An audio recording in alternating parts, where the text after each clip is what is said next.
Dear viewers, trend news চ্যানেলের পক্ষ থেকে আপনাদেরকে অভিনন্দন। এ মুহূর্তে মার্চ মাসের বেতন নিয়ে যে তথ্য দিল মাউসি, ঠিক সেই তথ্যটি আপনাদের সামনে তুলে ধরতে যাচ্ছি। ভিউয়ার্স, আমরা জানি যে এমপিওভুক্ত শিক্ষকরা মার্চ মাসের বেতন এখনও হাতে পাননি, কিন্তু এই মার্চ মাসের বেতন কবে নাগাদ ছাড় হতে পারে, অর্থাৎ ইএফটির মাধ্যমে মন্ত্রণালয়ে পাঠানো হতে পারে, সে বিষয়ে আজকে মাসি সুনির্দিষ্ট কিছু তথ্য দিয়েছে, আর সেই তথ্যের আলোকেই এই ভিডিওটি তৈরি করতে যাচ্ছি।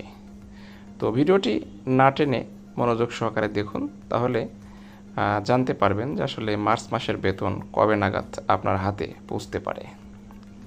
তো ভিউয়ার্স, আমি যে কথা সবসময় বলে থাকি, যদি চ্যানেলটি সাবস্ক্রাইব না করে থাকেন তাহলে অবশ্যই চ্যানেলটি সাবস্ক্রাইব করুন এবং বেল বাটন অল করে দিন, যাতে পরবর্তীতে যে কোনো ভিডিও আপনার কাছে খুব সহজে পৌঁছে যায়। এছাড়া আপনার একটা লাইক, কমেন্ট, শেয়ার আমাদের মতো ইউটিউবারদের ভিডিও তৈরি করতে অনেক বেশি উৎসাহ প্রদান করে।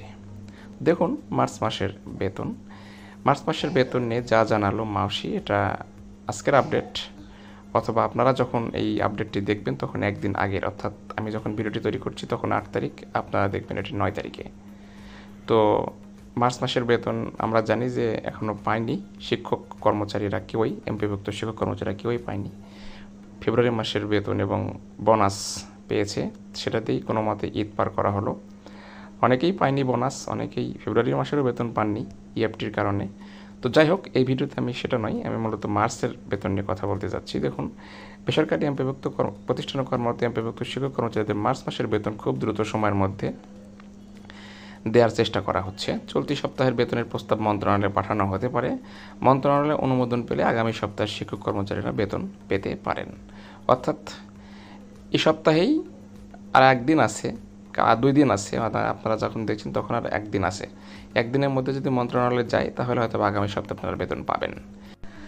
নাম অপ্রকাশিত রাখা সত্ত্বে মাউসির একজন কর্মকর্তা বলেছেন যে মার্চ মাসে প্রায় 3,76,602 জন শিক্ষক কর্মচারীদের ইএফটির মাধ্যমে বেতন দেওয়া হবে। অর্থাৎ প্রথম, দ্বিতীয়, তৃতীয়, চতুর্থ, পঞ্চম ধাপে যতগুলো শিক্ষকের ইএফটিতে বেতন এসেছে সবাই একসাথেই বেতন পাবে মার্চ মাসে, ঠিক আছে? এবং সেই লক্ষ্যেই কাজ চলছে, এবং তিনিও আশা প্রকাশ করেছেন যে আগামী সপ্তাহেই মার্চ মাসে শিক্ষকদের বেতন দেওয়া হবে। তো এটা আমরা জানি যে প্রথম ধাপে 1,79,000, দ্বিতীয় ধাপে 67,000, তৃতীয় ধাপে 84,000, চতুর্থ ধাপে 8,200-এর অধিক শিক্ষক ফেব্রুয়ারি মাসে বেতন পেয়েছেন, এবং পঞ্চম ধাপে প্রায় দেখছেন যে পঞ্চম ধাপে 16,000 শিক্ষক কর্মচারীকে 2 মাসের বেতন দেওয়া হয়েছে এবং উৎসব ভাতা দেওয়া হয়েছে। সুতরাং এই সকল শিক্ষকরাই মার্চ মাসের বেতন পাবেন একসাথে। তো এটাই ছিল মূলত এই ভিডিওর মূল কথা। ভালো থাকবেন, সুস্থ থাকবেন, ধন্যবাদ।